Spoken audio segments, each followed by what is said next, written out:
ইহুদিরা এখন মুসলমানদের খুব মারছে, তাই না? আরে কথা বলে না, কথা বলে না, মারছে তো না? মারে না? ইহুদিরা মুসলমানদের খুব মারছে। অল্প সংখ্যক ইহুদি, 200 কোটি মুসলমান, অল্প সংখ্যক ইহুদি মুসলমানদের মারছে। তা আপনারা এখান থেকে বসে মোনাজাতে খালি কাঁদছেন। শুনে নিন, ইহুদিদের একটা কিতাব আছে, কিতাবটার নাম হলো তালমুদ। তালমুদ কি বললাম? যতদিন বাঁচবেন মনে রাখবেন, তালমুদ বলে একটা কিতাব আছে ইহুদিদের। সেই কিতাবের মধ্যে লেখা আছে, হে ইহুদিরা, সেই দিন তোমরা মুসলমানদের সঙ্গে হেরে যাবে, মুসলমানদের সঙ্গে আর পারবে না। সেই দিন, যেদিন দেখবে মুসলমানদের জুম্মার নামাজের জামাত ফজরের নামাজের জামাতের সমান হবে। কি বলল? জুম্মার নামাজের জামাত ফজরের নামাজের জামাতের সমান হবে। তার মানে যেদিন তোমরা দেখবে মুসলমানদের জুম্মার নামাজের মসজিদে যত লোক নামাজ পড়বে আর ওই জামাতের যত লোক ফজরের নামাজে হাজির হবে, সেই দিন থেকে জানবে আজ থেকে আমরা আর মুসলমানদের সঙ্গে পারবো না। আর ইহুদিরা এটা খুব ভালো রকমই জানে এখন পর্যন্ত যে এ মুসলমান হলো সেই মুসলমানের বাচ্চা। এরা জুম্মার নামাজটা 3 তালা ভর্তি করে, আর ফজরের নামাজটা ইমাম সাহেব আর গোটা 5 বুড়ো ছাড়া আর কেউ পড়ে না। অতএব এ মালগুলোকে যত মারবি কোনো পাপ হবে না। এবার বুঝতে পারছেন বাবা? কথাটা শুনতে একটু টক লাগলো তো, কিন্তু টক হলেও কি হয় জানেন? মাঝে মাঝে না বিরিয়ানির মাঝে স্যালাড খেতে হয়, বিরিয়ানির মাঝে স্যালাড খেতে হয়, তবে একটু ভালো লাগে। তবে চাটনি পাঁপড় দেবো, টেনশন নেবেন না, লাস্টে দই মিষ্টি আছে, অবশেষে একটু থামস আপ দিয়ে নেমে যাব। ধৈর্যের পরিচয় একটু দিন। তো একবার উচ্চ আওয়াজে তাকবীর দেওয়া যাবে? নারায়ে তাকবীর, নারায়ে তাকবীর। আলহামদুলিল্লাহ। আপনাদের হাতে 2-2.5 ঘন্টা সময় হবে, আগে বলুন, হবে তো? ব্যাস, এবারে আসছি জলসা কমিটি। রাগ করবেন না কেউ কিন্তু। জলসা কমিটি হতে গেলে 3টে গুণ থাকতে হবে, কমসে কম 3টে গুণ থাকতে হবে জলসা কমিটি হতে গেলে। কি কি? 1 নাম্বার, সৎ হতে হবে। কি বললাম? সৎ। সৎ কাকে বলে? কোন লোকটাকে সৎ বলে? গালে দাড়ি রাখলে, মাথায় টুপি দিলে, বড় পাঞ্জাবি পরলে, আর মাঝে মাঝে ওমরা হজ করলে সৎ না। নবীজি বলছেন সৎ কে? বুখারীর হাদিস, আমার বাবার কথা নয়। নবীজি বললেন, তোমরা আমাকে 2টো জিনিসের গ্যারান্টি দিতে পারবে? নবীজি বলছেন সাহাবীদেরকে, তোমরা আমাকে 2টো জিনিসের গ্যারান্টি দিতে পারবে?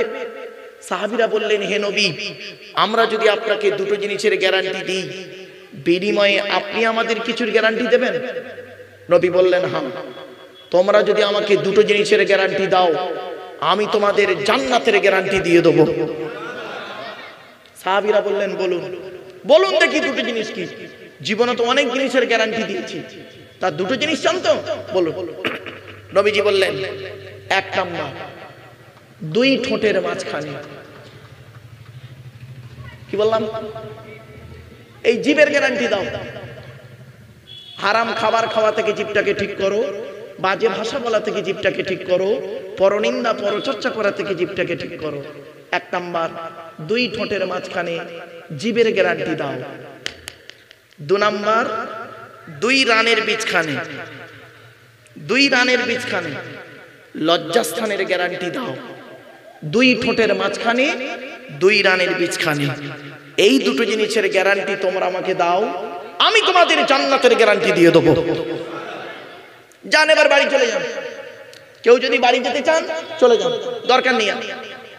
বাড়িতে গিয়ে দেখবেন হয় ভদ্রলোকের নিচে খারাপ, নয় ভদ্রলোকের উপর খারাপ। যা দুটোই খারাপ ও জাহান্নামী, দুটোই যার খারাপ। যার দুটো ভালো ও একজন জান্নাতি মানুষ, বাড়ি থেকে ভাববেন। এজন্য মুহাম্মদ সাল্লাল্লাহু আলাইহি ওয়াসাল্লাম বলেছিলেন, দি Messenger of Allah peace be upon him said, the best among those with good manner. নবী বলেন, তোমাদের মধ্যে উত্তম ব্যক্তি ওই লোকটা যার ক্যারেক্টার, চরিত্র ভালো, ওই লোকটাই হলো উত্তম ব্যক্তি। একজন উকিল, ব্যারিস্টার, মাস্টার, ডাক্তার, মোল্লা, মনি সাহেব, পীর সাহেব, দরবেশ সাহেব, আমির সাহেব, মুফতি সাহেবের যদি চরিত্র খারাপ হয়, আর একজন টোটল আর চরিত্র যদি ভালো হয়, টোটলাটাই হলো আল্লাহর কাছে প্রিয় ব্যক্তি। Many loss is something loss, health loss is nothing loss, but character loss is everything loss. মানুষের যদি টাকা চলে যায়, ইনকাম করলে টাকাটা আবার ফিরে আসবে। মানুষের যদি শরীর চলে যায়, ভালো মন্দ খেলে শরীরটাও ফিরে আসবে। কিন্তু বন্ধু, মানুষের যদি চরিত্র চলে যায়, চরিত্র কিন্তু আর ফিরে আসবে না। তাই নবী বলেছিলেন, দুই ঠোঁটের মাঝখানে, দুই রানের বীজখানে। জ্ঞানী গুণী বুদ্ধিজীবী মানুষ বাড়ি থেকে একটু চিন্তা করবেন। নাম্বার 2, জলসা কমিটি হতে গেলে বাবা হালাল খাবার খেতে হবে। কি বললাম? জোরে বলুন। হালাল খাবার খেতে হবে। আচ্ছা, শুধু জলসা কমিটি হালাল খাবে আর বাকিরা সব হারাম খাবে নাকি? না না না না না, এই কোরআনে আল্লাহ বলছেন, আমার হাতে কোরআন শরীফ দেখে নিন। এই কোরআনে আল্লাহ বলছেন 3 শ্রেণীর লোককে আল্লাহ হালাল খেতে বলেছেন। কয় শ্রেণীর লোক? 3 শ্রেণীর লোক। কে কে? 1 নাম্বার, নবীদেরকে আল্লাহ হালাল খেতে বলেছেন। কোরআনের কোথায় আছে? 18 নম্বর পারা, 4 নাম্বার পৃষ্ঠা, 9 নাম্বার লাইন, সূরার নাম সূরা মুমিনুনের 51 নাম্বার আয়াত। আল্লাহ বলছেন, ইয়া আইয়ুহার রাসূল কুলু মিনাত তাইয়্যিবাতি ওয়া'মালু সলিহা। হে রাসূলগণ, হে নবীগণ, হে রাসূলগণ, আপনারা পৃথিবীতে হালাল খাবার খান আর ভালো ভালো কাজগুলো করুন। আল্লাহ পাক 100% জানেন আমার নবীরা হারাম খাবেন না, ঠিক না বেঠিক? নবীরা হালাল খাবেন, এটা আল্লাহ জানেন। তা সত্ত্বেও কেন নবীদেরকে বললেন? যাতে করে সাধারণ মানুষের মাথায় এটা না ঢুকে যায় নবী মানে যা খুশি তাই। না বাবা, এই কোরআনে আল্লাহ বলেছেন, সূরা আরাফের মধ্যে আল্লাহ বললেন, ফালানাসআলান্নাল্লাযীনা উরসিলা ইলাইহিম ওয়ালানাসআলান্নাল মুরসালিন। প্রত্যেক নবী রাসূলকে কিয়ামতের মাঠে আল্লাহ জিজ্ঞাসা করবে, আপনাকে আমি নবী করে পাঠিয়েছিলাম, আপনাকে আমি রাসূল করে পাঠিয়েছিলাম, আপনি কি আপনার দায়িত্ব পালন করেছিলেন? নবী রাসূলদেরকে আল্লাহ যদি এই রকম জিজ্ঞাসা করেন, আমি আপনি কোথাকার কে?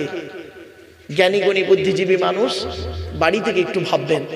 চলো, 2 নাম্বার আল্লাহ হালাল খেতে বললেন কাদের? আমরা যারা এখানে বসে আছি, দাঁড়িয়ে আছি, নামের আগে মোহাম্মদ লিখেছি, লজ্জাস্থানে আগে চামড়া কেটেছি, মাংস ভক্ষণ করেছি, ঈদ বকরা ঈদের নামাজ পড়েছি, মাঝে মাঝে জুম্মার নামাজটাও পড়েছি, আর মাঝে মাঝে রোজাও করেছি, আর রোজা রাখতে না পারলে ইফতারের মজলিসে বসে পড়েছি। বুঝতে পারছো তো আমার ভাষা? অর্থাৎ আমরা মোমেন বলে দাবি করি। আল্লাহ পাক কোরআনে বলেছেন, 2 নম্বর পারা, 4 নাম্বার পৃষ্ঠা, 14 নাম্বার লাইন, সূরার নাম সূরা বাকারা, আয়াত নাম্বার 172, ইয়া আইয়ুহাল্লাযীনা আমানু, হে ঈমানদার বান্দাগণ, কুলু মিন তাইয়্যিবাতি মা রাযাকনাকুম, আমার দেওয়া হালাল রিজিকগুলো তোমরা ভক্ষণ করো। তাহলে মুমিনদেরকে আল্লাহ হালাল খেতে বললেন। 1 নাম্বার নবীদেরকে হালাল খেতে বললেন, 2 নাম্বার মুমিনদেরকে হালাল খেতে বললেন। আমরা মুমিন বলে দাবি করি, আমাদের হালাল খাবার খেতে হবে। 3 নাম্বার আল্লাহ কাদের হালাল খেতে বলেছেন শুনে নিন। হিন্দু, মুসলিম, জৈন, ব্রাহ্মণ, খ্রিস্টান, কুলি, সাঁওতাল, বাগদি, দুলে, এক কথায় মানব জাতিকে আল্লাহ বলেছেন হালাল খেতে। কোরআনে মানব জাতিকে হালাল খেতে হবে। হিন্দু ভাইদেরকে আল্লাহ বলেছেন হালাল খেতে। দেখবেন এই কোরআনে আছে। কোথায় লেখা আছে? 2 নম্বর পারা বা খণ্ডে, 4 নাম্বার পৃষ্ঠা, 8 নাম্বার লাইনে, সূরার নাম সূরা বাকারার 168 নাম্বার আয়াতে আল্লাহ বলছেন, ইয়া আইয়ুহান নাস, ইয়া আইয়ুহান নাস, হে মানব জাতি। এখানে হিন্দু মুসলিম নো ডিভাইডেড, কোনো পার্থক্য নেই। হে মানব জাতি, ইয়া আইয়ুহান নাস, হে মানব জাতি, কুলু মিম্মা ফিল আরদি হালালান তাইয়্যিবা, আমার দেওয়া হালাল রিজিকগুলো তোমরা ভক্ষণ করো। তাহলে বোঝা গেল কি, সকলকে, পৃথিবীর মানুষকে এক কথায় হালাল খেতে হবে। শুধু জলসা কমিটি একা খাবে তা নয়। তাহলে জলসা কমিটি হতে, আমি কেন জলসা কমিটির কথা কেন বলছি, অ্যাটেনশনটা হওয়ার জন্য। চলো এবার আসছি বাবা, জলসা কমিটি হতে গেলে বাবা 5 ওয়াক্ত নামাজি হতে হবে। রাগ করবেন না কেউ।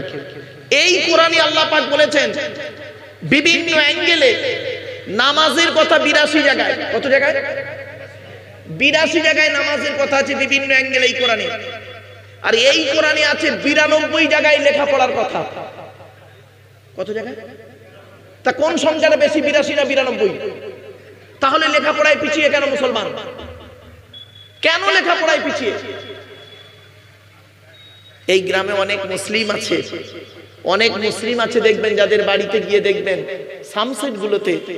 সানসেটগুলোতে বড় বড় কিতাব কেনা আছে। ছেলে আমার মাস্টার, ডাক্তার, ইঞ্জিনিয়ার, প্রফেসর হবে, কোর্টের জজ হবে। আবার এই গ্রামে দেখবেন অনেক মুসলমানের বাড়িতে গিয়ে দেখবেন সানসেটগুলোতে বিশাল বড় বড় তরকারির হাঁড়ি আছে, মাল বগরাইতে বেরোবে। ঠিক না ঠিক? কথাগুলো শুনতে একটু টক লাগলেও উপকারী। ইউরিক অ্যাসিডের উপকার হবে, টক খেলে ইউরিক অ্যাসিডের উপকার হবে। চলুন এগিয়ে যাই। আপনারা ছেলেদেরকে যেমন মাধ্যমিক, উচ্চ মাধ্যমিক, বিএ পাস, এমএ পাস, আলেম, হাফেজ, মাস্টার, ডাক্তার, ইঞ্জিনিয়ার, প্রফেসর করাচ্ছেন, সাথে সাথে মেয়েদেরকেও মাধ্যমিক, উচ্চ মাধ্যমিক, BA pass, MA pass, আলেমা, হাফেজা, master, doctor, engineer, professor করাবেন। কারণ কি জানেন? ইংরেজিতে একটা কথা আছে, 1 mother's is equal to 100 teacher. একটা মা হলো 100 জন শিক্ষকের সমতুল্য। একজন পুরুষ যদি শিক্ষিত হয় সে কেবল নিজেই শিক্ষিত হয়, একজন নারী যদি শিক্ষিত হয় গোটা পরিবারটা শিক্ষিত হয়। ঠিক না বেঠিক? অনুরোধ করে বলে যাচ্ছি, ছেলেদেরকে যেমন শিক্ষিত করছেন সাথে সাথে মেয়েদেরকেও লেখাপড়া শেখাবেন। অল্প বয়সে মেয়েদেরকে বিবাহ দিয়ে তার জীবনটা ঝুঁকিতে ফেলবেন না, অনুরোধ করে বলে গেলাম। তবে জন্ম, মৃত্যু, বিবাহ সবই আল্লাহর হাত, এটাকে বিশ্বাস রাখুন। চলো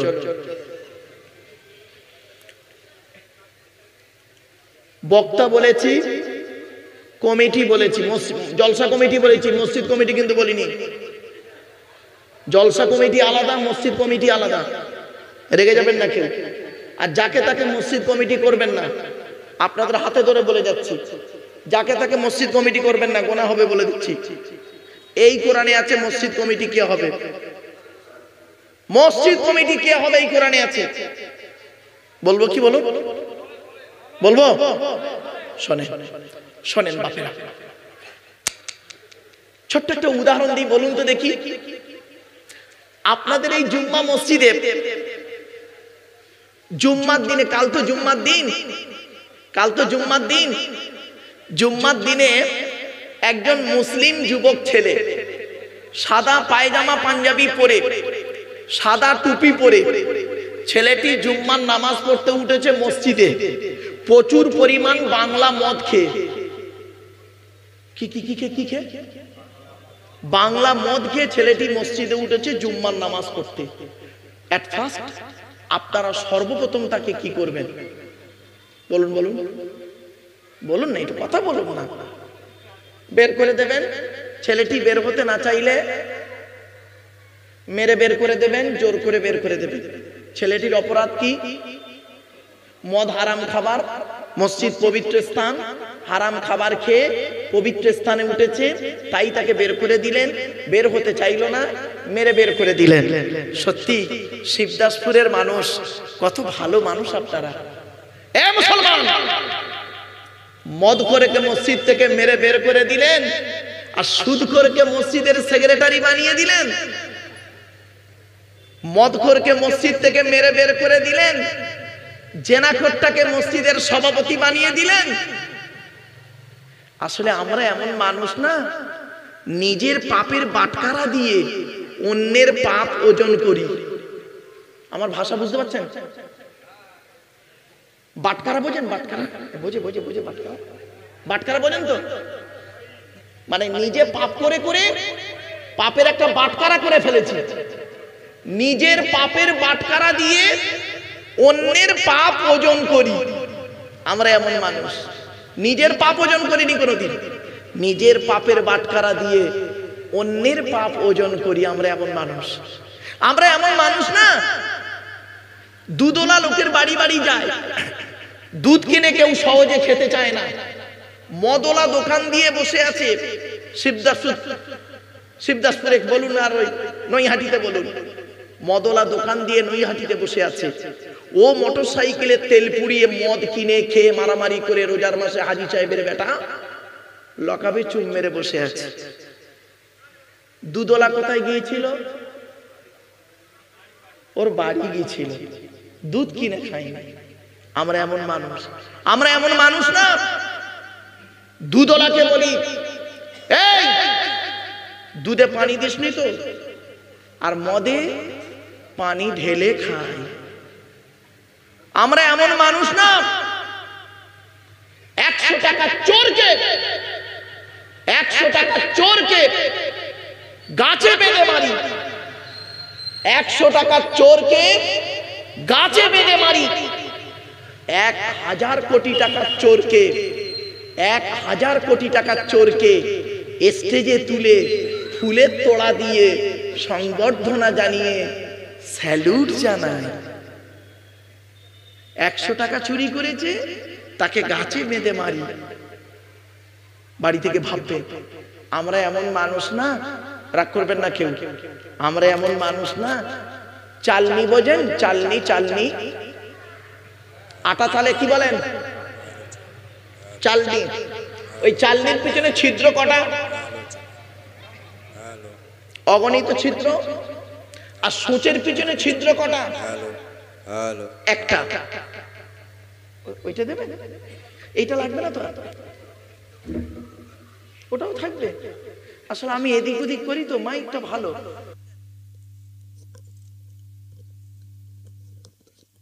হ্যালো হ্যালো হ্যালো,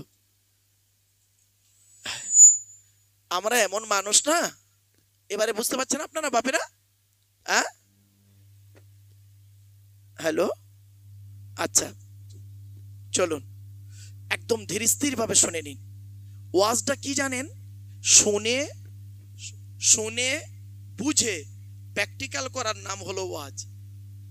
শুনে বুঝে প্র্যাকটিক্যাল করার নাম হলো ওয়াজ, এটা মাথায় রাখুন। চলুন, তো চালনির পিছনে ছিদ্র অনেক, আর সূচের পিছনে ছিদ্র কটা?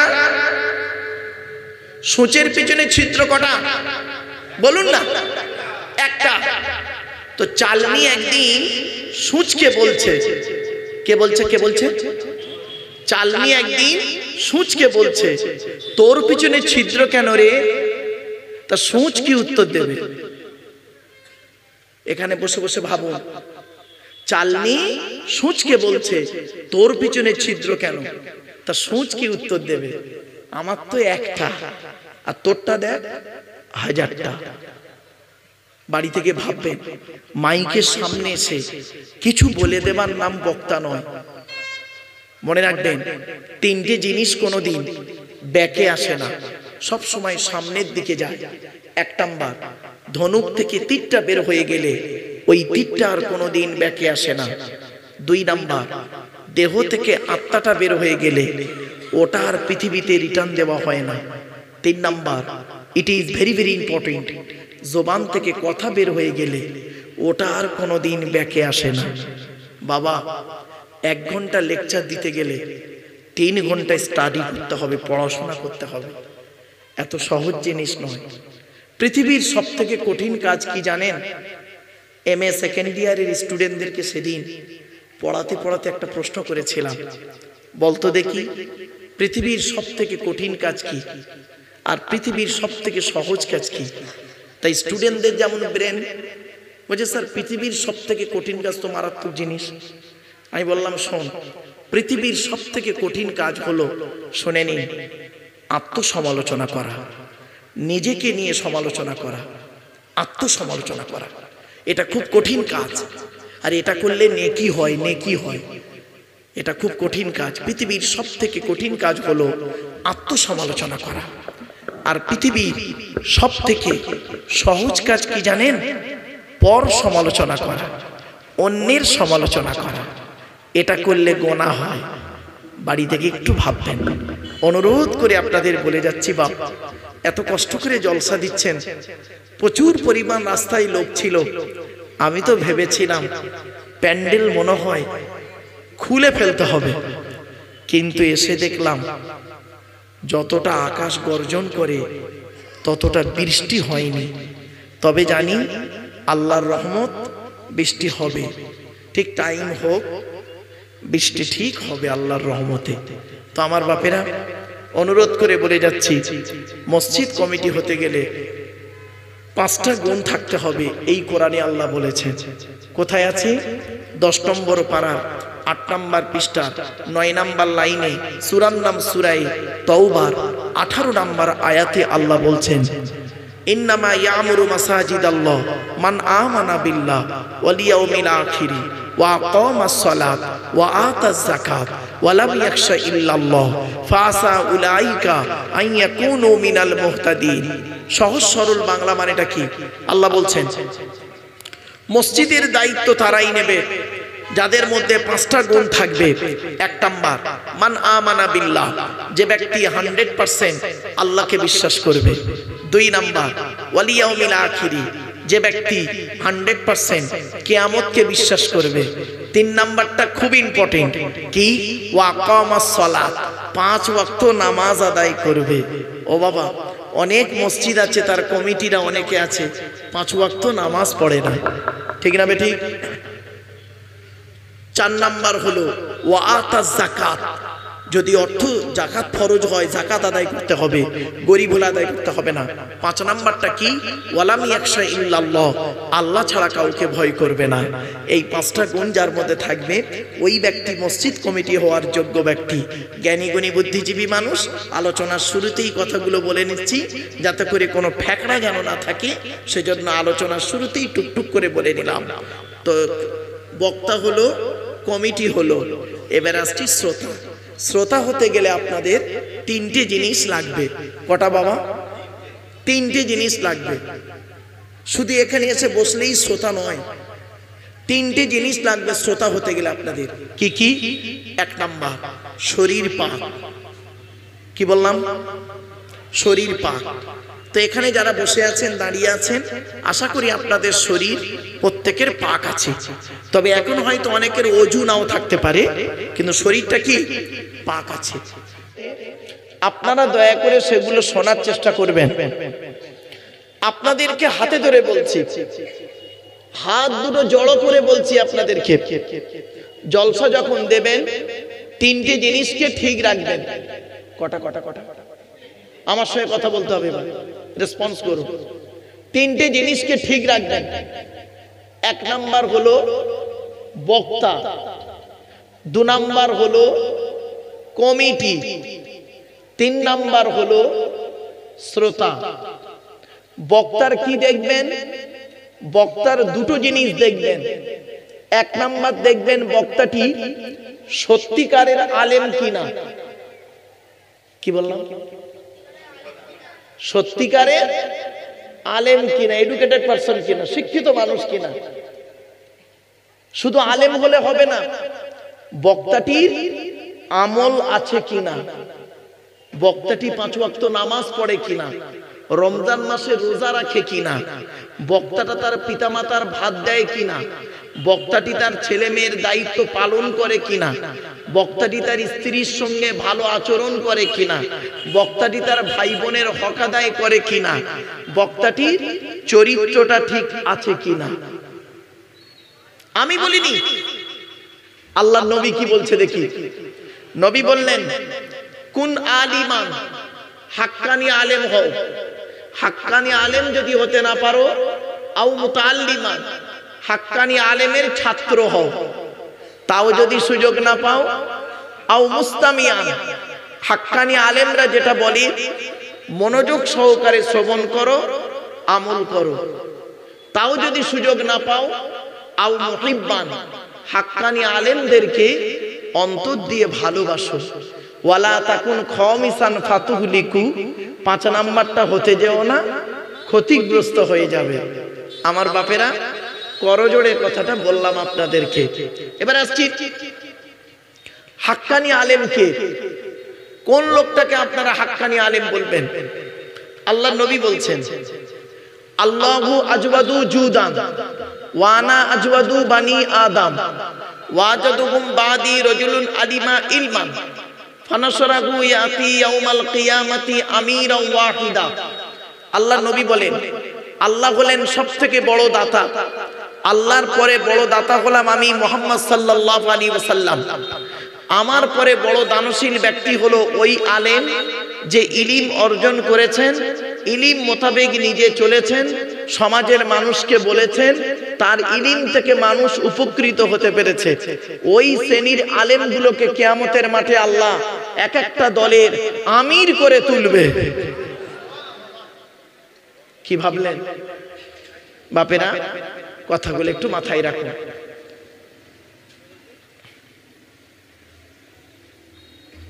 ও ভাই একটু আসেন।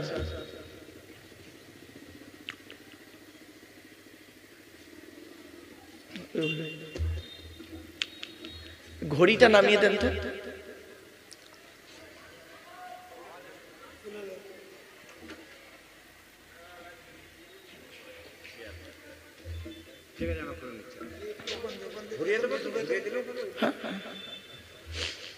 শ্রোতারা দেখতে পায়।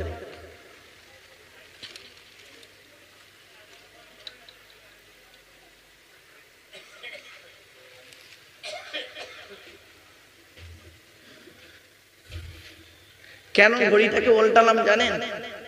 শোনেনি? আমার যে কথাটা আপনার মনের সঙ্গে মিলবে, আমার যে কথাটা আপনার মতের সঙ্গে মিলবে, তখন আপনি আমার মুখের দিকে চেয়ে থাকবেন। আর যে কথাটা আপনার মতের বিরুদ্ধে যাবে, তখন আপনি আমার দিকে না তাকিয়ে ঘড়ির দিকে দেখবেন আর মনে মনে বলবেন, কখন শেষ করবে বলতো? ঠিক না বেটি? একদম বাস্তব কথাটা বললাম, খারাপ সেন্স নেবেন না। একদম বাস্তব অভিজ্ঞতাটাই আছে তো বাবা, বলছি চলুন। এজন্য ঘড়িটা উল্টে দিলাম, খারাপ সেন্স নেবেন না বাবা। যদিও বলবেন আমাদের হাতে মোবাইল আছে, ওটা আলাদা জিনিস। চলুন কয়েক কটা কথা খালি শুনে নিন। জলসা দিতে গিয়ে কতগুলো ভুল হয়। আজ মুসলমানরা মার খাচ্ছে কেন জানেন? দুটো কারণে। না জেনেছে বলে মার খাচ্ছে, আর ভুল জানার কারণে মার খাচ্ছে। কি বললাম? না জানার কারণে মার খাচ্ছে, আর ভুল জানার কারণে মার খাচ্ছে। এই দুটো কারণ। ছোট্ট একটা উদাহরণ দিচ্ছি, শুনে নিন।